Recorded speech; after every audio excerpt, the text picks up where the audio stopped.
Hola amigos de nuestro podcast Telco Superligero. Gracias por escucharnos una semana más. Y hoy, si os parece bien, vamos a dar un vistazo con cierta profundidad a los datos del sector telco en un país del que hemos hablado en otras ocasiones y que sabéis que nos encanta, que es Colombia. Y tenemos la gran oportunidad de hacerlo con Catalina Jiménez, una compañera nuestra con la que estuvimos trabajando pues en este y en varios informes. Hola Cata, ¿cómo estás? Hola Joaquín, muy animada para empezar a hablar de las telecomunicaciones en Colombia, que al igual que tú me apasiona. Ok, Entonces, pues veamos qué es lo que hemos visto acerca del informe trimestral del MINTIC. ok, perfecto.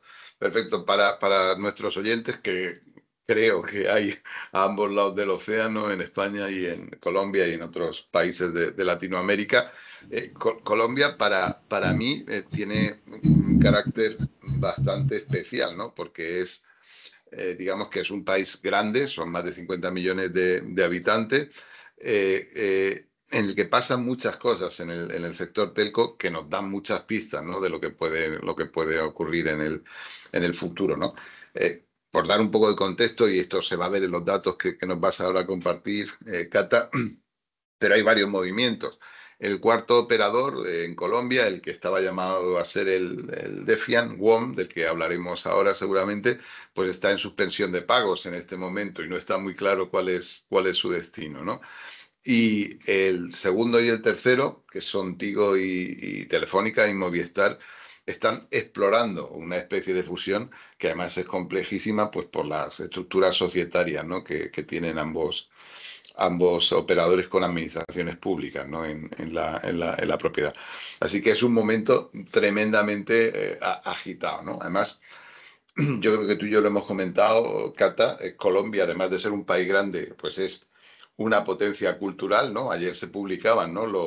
La lista de los gratis, los, ¿cómo es? Los Latin Grammy, eso es los Latin Grammy, y ahí hay, los máximos nominados son dos colombianos, ¿no? Karol G y Bad Bunny, creo, o algo así, ¿no? Eh, Efectivamente, entonces, bueno, no es que me guste esa música, pero sin duda es la música de nuestro tiempo, ¿no? Y es evidente que Colombia, pues, es una potencia cultural que debería ser capaz, ¿no? De mantener un sector de las telecomunicaciones atractivo. Y no sé si es el caso, no sé si es el caso. Así que, si te parece, empezamos a ver estos datos que provienen digamos, de la publicación que hace el regulador, ¿no, Cata? Sí, así es, Joaquín. Hemos estado leyendo pues todos los datos que saca el MINTIC y hemos compartido también un par de gráficas que pues queremos ahorita también compartir con todos porque tenemos algunos datos que nos han llamado la atención y que bueno, puede ser de interés general también ser para las personas que nos están escuchando. Joaquín, yo quisiera comenzar con datos del DANE, obviamente, de nuestro Departamento Nacional de Encuestas, en donde digamos que nos dicen que nosotros somos un país de 52,2 millones de personas a 2003 y la presentación y la penetración de BAM es de 85,85. Siempre hemos hablado que Colombia es un país prepago en consumo de telecomunicaciones, obviamente, y acá pues lo estamos viendo básicamente. Ujú. Entonces, digamos que siempre hemos preguntado por qué se mantiene ese nivel de prepago, ¿cierto? Entonces, Ajá. pues nosotros básicamente acá también empezamos a indagar en otros aspectos de BAM, de banda ancha móvil, y pues nos damos cuenta acá de lo que es el ingreso por gigabyte y también el ingreso mensual por cliente que tiene banda ancha móvil. Y pues nos damos cuenta que suscripción acá por mes, digamos que tiene un ingreso de 29,557 comparado con un prepago que es 9,652. Y pues llama la atención, digamos que es como el primer punto que nos llama la atención, porque acá también nos fuimos a comparar con DANE, con datos del DANE, y ellos también nos dicen la línea pues de pobreza extrema per cápita nacional en 2002, en donde nos dice que es de 198.698 y pobreza 396.864. ¿Qué pasa con esto, Joaquín? Pues que obviamente pues cada uno de las familias tienen un ingreso que tienen que distribuir en varias necesidades que tienen también, suplir distintas necesidades y haciendo un porcentaje de lo que implica estos 29.000 y 9.000 de ingreso mensual por cliente, estamos hablando de un 14.87 respecto al ingreso de una persona en pobreza absoluta y 7.44 para una persona en pobreza. Entonces, pues también digamos que comparado con un referente que es la Organización para la Cooperación de Desarrollo Económico, la La OCDE, OCDE, pues sí, la la OCDE, OCDE como se dice en España, eso es. que estima un gasto del 2% para TIC. Entonces, pues ya se pueden Sí, sacar conclusiones acá que es bastante más ya. elevado, ¿no? Yo creo que aquí, Cata, pues has puesto el dedo en la llaga en una de las cosas que más históricamente me han preocupado, ¿no? De la distribución de las telecomunicaciones en Colombia, ¿no?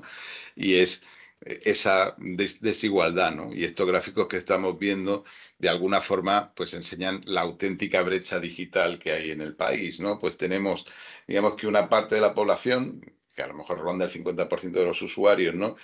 Que puede tener un servicio, pues por consumo de gigas y por todo, pues es un servicio comparable al que podamos tener en países europeos, ¿vale? Al menos en las grandes ciudades, y otra buena parte de la población, la mayoría, pues tiene un servicio por el que pagan muchísimo menos, porque efectivamente hay un problema de affordability, como tú acabas de decir, ¿vale?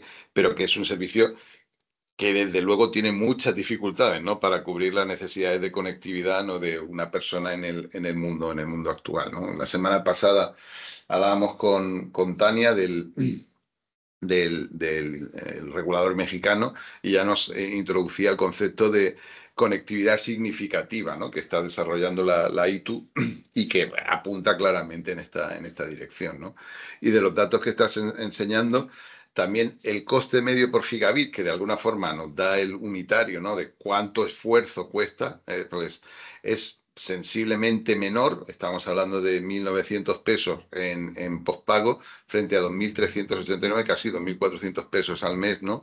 En prepago, ¿no? Entonces, efectivamente, vemos una brecha y además me comentas que es una brecha que no se cierra, ¿no? Porque hay como 4 años de retraso, ¿no? Entre los clientes prepago y los pospago, ¿no?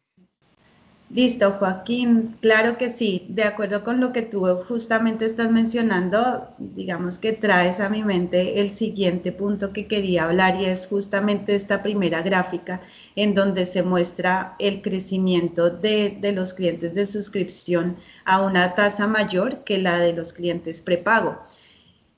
Nosotros hicimos una revisión respecto a un ejercicio, cómo sería si el consumo prepago comenzara a crecer a la misma tasa de la de los clientes de suscripción y básicamente si los clientes prepago comenzaran a consumir, digamos, a crecer en esa misma tasa, podríamos tener lo que los clientes pospago consumen hoy en 4 años. Entonces, realmente, digamos que hay un foco de atención teniendo en cuenta que somos un país que principalmente consumimos prepago, pues de acción. Y esto, pues básicamente nos lleva acá a la gráfica que también compartimos y que extrajimos pues de los informes del MINTIC respecto a los clientes van prepago de cada uno de los operadores. Esto un poco como para mostrar que los movilizadores de cambio pues en esta línea. Ok. Y lo que vemos ahí es que el crecimiento sigue siendo muy fuerte en prepago, ¿no? En general, incluso pues en el operador líder en el mercado hay claramente, según estos datos, ¿no? Una clara apuesta por el prepago, ¿no? Sí, así es. Claro, WOM y Tigo son los principales actores acá en el desempeño del prepago en 2023. Ok, Eh, entonces, pues sí, básicamente acá esto es lo que podemos decir. Listo. muy bien. Respecto a estas gráficas, después de esto, pues nada, continuamos haciendo un ejercicio de visualización principalmente de cada uno de los operadores. Acá nos quisimos, digamos, enfocar un poco en cuanto al consumo respecto a lo que a la referencia de la OCDE nuevamente, en donde el promedio de suscriptor por mes pues debería ser de 13.02. Entonces acá podemos ver la comparación entre lo que es los planes por suscripción y el servicio a demanda. Entonces, como ya dijimos, Colombia siendo un país prepago, pues nos llama más la atención la gráfica de servicio a demanda y vemos que ninguno de los operadores está reflejando un consumo mayor al 13.02.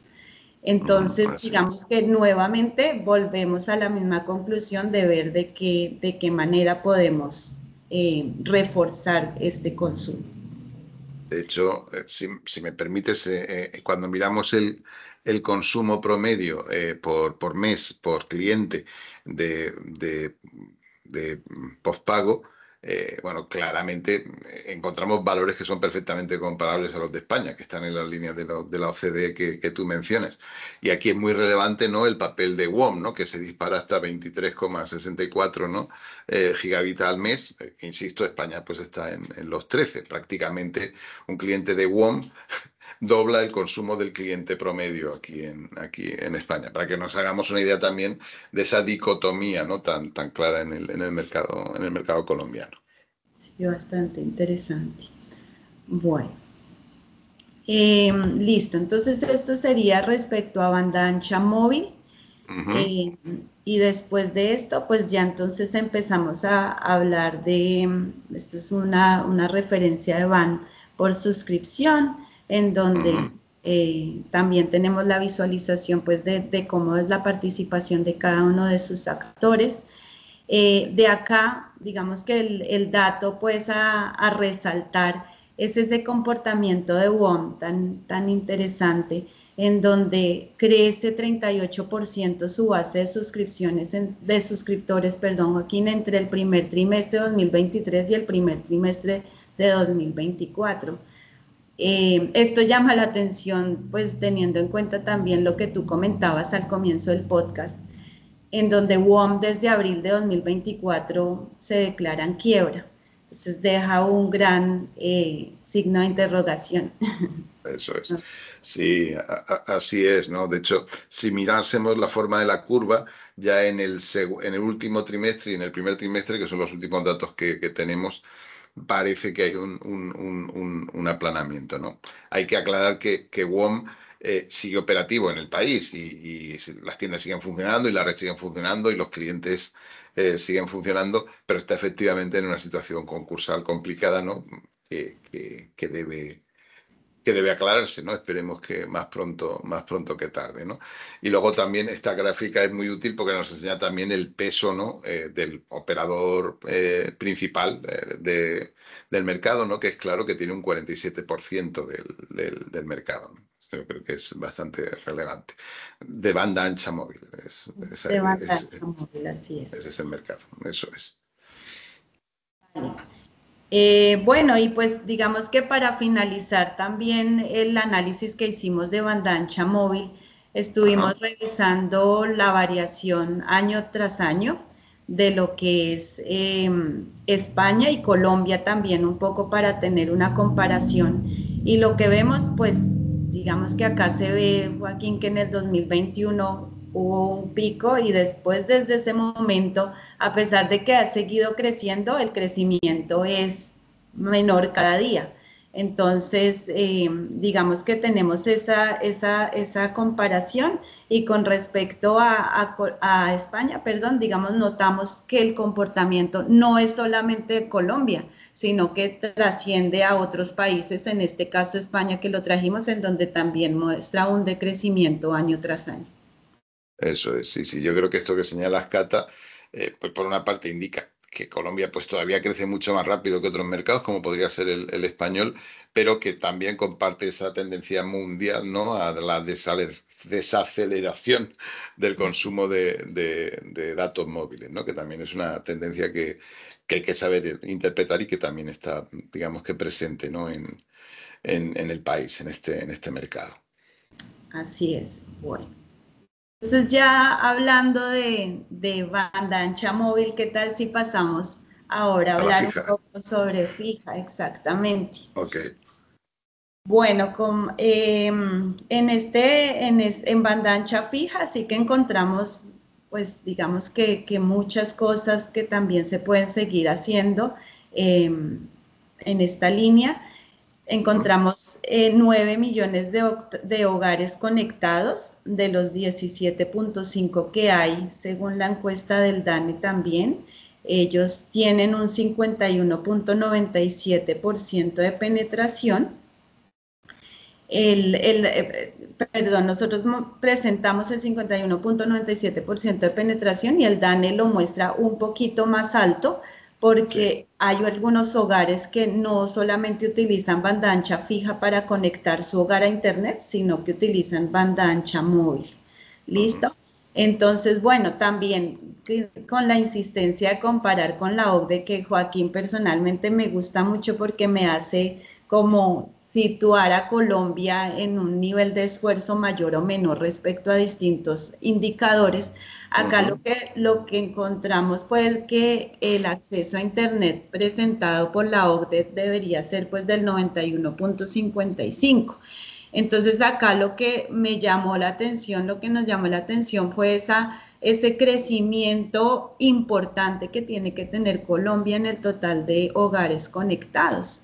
Tendría que crecer un 77%. Entonces, pues adicionalmente mostramos acá también, como lo hicimos con banda ancha móvil, en banda ancha fija, el crecimiento año tras año y también se ve la desaceleración que estábamos hablando pues Sí. en banda ancha móvil. Entonces acá es como la inquietud de cómo vamos a lograr, ¿cierto? Ese gran cambio que esperamos. Sí, sí, sí, es bastante notable lo que comentas, Cata, porque efectivamente digamos que la penetración de banda ancha fija de Colombia no es alta, y sin embargo la gráfica que estamos viendo parece que se satura, ¿no? Alrededor de los 9 millones, ¿no? De hogares conectados en un país que, como tú has dicho, se acerca a los 18, ¿no? A los 10, 17, 17 y pico, que es, para que tengamos también algo de contexto, una cifra muy parecida al número de hogares que hay en España, ¿no? eh, es, choca, nos llama la atención, ¿no? Que estemos en saturación con ese nivel de penetración. Eh, y luego, pues podría ser así, ¿no? Pero en ese caso tendríamos que ver una estrategia mucho más decidida, ¿no? Por la banda ancha, pues como pueden haber hecho países como la India, ¿no? A lo mejor que digamos que de manera más o menos deliberada han decidido saltarse la banda fija e ir al 5G con banda ancha móvil, que ya veremos dónde va esa estrategia, pero no parece el caso, no parece el caso de Colombia, ¿no? Cata, o por lo menos yo no veo esos movimientos de manera clara. No, no, realmente no.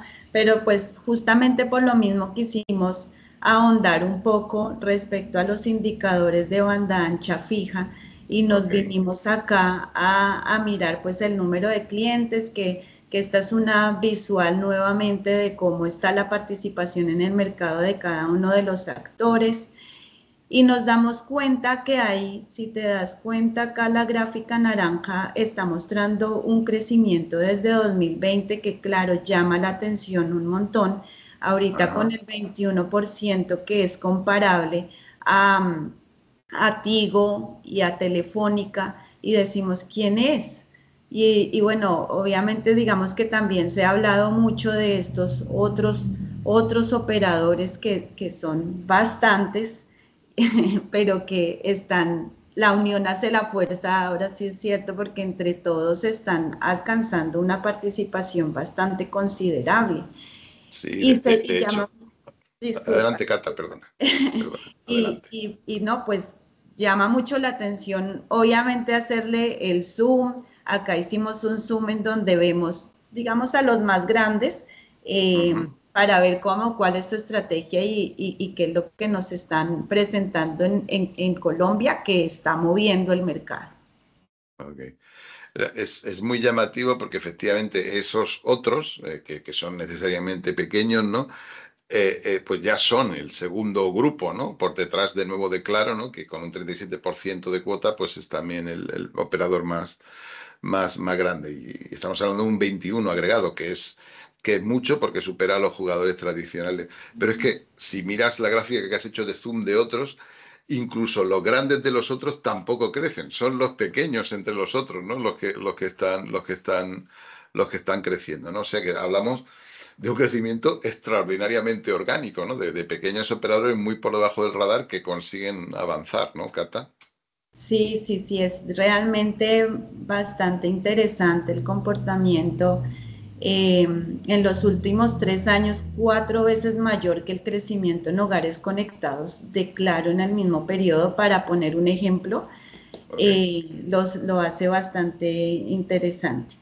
Entonces, Ujú. bueno, digamos que seguimos viendo, y justamente con este crecimiento quisimos ver, pues, el tan conocido o la tan conocida división colombiana de estratos, Ujú. para poder segmentar un poco nuestra población y ver en dónde están enfocados los esfuerzos. Y lo que nos encontramos, Joaquín, es que mayor movilizador para estrato 1 y para estrato 2, pues ha venido siendo esa categoría de otros de la que hemos estado hablando también. Ujú. Así es. Eh, eh, di- Continúa, Joaquín, creo que ibas a comentar No, algo. no, no, no, adelante, Cata, que sí, que tienes Ah, ya, razón, que, sí, que es, sí. que es muy notable, ¿no? Sí, de acuerdo. En general, pues también se ve, el buen posicionamiento de Claro en todos los Ujú. estratos. Sin embargo, su crecimiento es bastante conservador. Y Eso lo es. otro que también, digamos, que podemos encontrar acá es una tendencia, o pues más bien un comportamiento que llama la atención, y es que cuando Telefónica capta, parece que Tigo cede un poco. Entonces, llama también la atención, digamos, en Eso, cuanto a los eso en comportamientos. estrato 5 es muy, muy notable, ¿no? Es muy, muy notable, ¿no? La capacidad de captura, ¿no? Que tiene ahora Telefónica con la red de fibra frente a la de Tigo, ¿no? Lo que pasa es que, claro, estrato 5 pues es un número de hogares reducido, ¿no? Comparado con el 1.400.000 y 1.200.000, que son los estratos 2 y 3, ¿no? Que es donde está la gente, efectivamente, ¿no? Sí, Donde así hay... es. Y justamente hablas de un tema interesante, y es cómo están las tecnologías, porque Ajá. fíjate que en nuestra revisión, pues una cosa nos iba llevando a la otra, que es lo que estás viendo acá en la revisión que estamos haciendo, Joaquín. Y Ajá. entonces, pues justamente hablando de cómo están las tecnologías y los diferentes actores del mercado, nos encontramos acá algo que también nos llamó la atención, y es que tenemos a HFC, digo, que Ujú. está siendo alcanzada ya también por Telefónica FTTH. Incluso Eso otros es. FTTH también está alcanzando ese nivel. Entonces, también es bastante interesante, Sí. resaltar esta gráfica. Es una historia súper potente que además parece no afectar a Claro, con su enorme red HFC, porque permanece prácticamente estable o incluso tiene un repunte, ¿no? En estos dos últimos trimestres, ¿no? Sí, sí. Es una Sí, historia muy, muy buena, ¿no? De cómo efectivamente hay una migración hacia una tecnología mejor, el FTTH, ¿no? Pero como no afecta a todo el mundo por igual, ¿no? Sí, es una historia interesante. Ujú. sí, y ya, y bueno, finalmente pues la saturación de TV es otra observación Sí, que podemos también obtener de esta gráfica. Y ok. pues básicamente, Joaquín, digamos que nos entretuvimos bastante, haciendo este informe. De verdad que es muy llamativo como cada uno de los datos encontrados, y nada, me voy con una expectativa de ver qué sigue pasando en este mercado de telecomunicaciones colombiano, que está igual tan movido últimamente. Sí, seguro que habrá muchos movimientos. Cata, estos son datos, corrígeme, que vienen directamente del MINTIC. Digamos que es una publicación periódica. Lo que pasa es que, digamos que la granularidad y el nivel de datos que da el MINTIC en Colombia es muy raro de encontrar. Es muy raro de encontrar que puedas hacer estos análisis en tanta profundidad, ¿no? Con los datos públicos de un regulador. Entonces era una oportunidad, ¿no? Que no podíamos dejar, que no podíamos dejar escapar de mirar, ¿no? Y luego, Sí. efectivamente, pues vamos a ver qué ocurre, ¿no? Porque me quedo con la idea esta de esos otros que están haciendo crecer la banda ancha fija, digamos que en unos estratos muy concretos, ¿no? Y luego también me quedo con la idea, ¿no? De cuál será el futuro de WOM, ¿no? Porque de alguna forma había hecho un recorrido más que notable, ¿no? Actuando sobre el mercado. Y luego también, pues esa idea que nos han mencionado, ¿no? De la brecha digital y de la conectividad suficiente, ¿no? La conectividad efectiva, ¿no? Que también yo creo que es súper relevante, ¿no? Porque es fácil aterrizar en el país, y lo dice alguien que ha vivido allí durante algunos años, y no entender bien lo que pasa, ¿no? Porque uno se mueve en un círculo, bueno, en el que la Internet funciona razonablemente bien, y eso no tiene por qué ser así, ¿no? Para la mayoría de la población, ¿no? Sí, así es, Joaquín. Yo también me voy ilusionada como detective que me encanta hacer respecto a los datos que también envía la OCDE Ajá. y para adelante. Muy bien, Cata. Pues muchísimas gracias por tu tiempo y por contarnos esto tan interesante. A ti, Joaquín, por el espacio. Muchas gracias. Gracias, hablamos.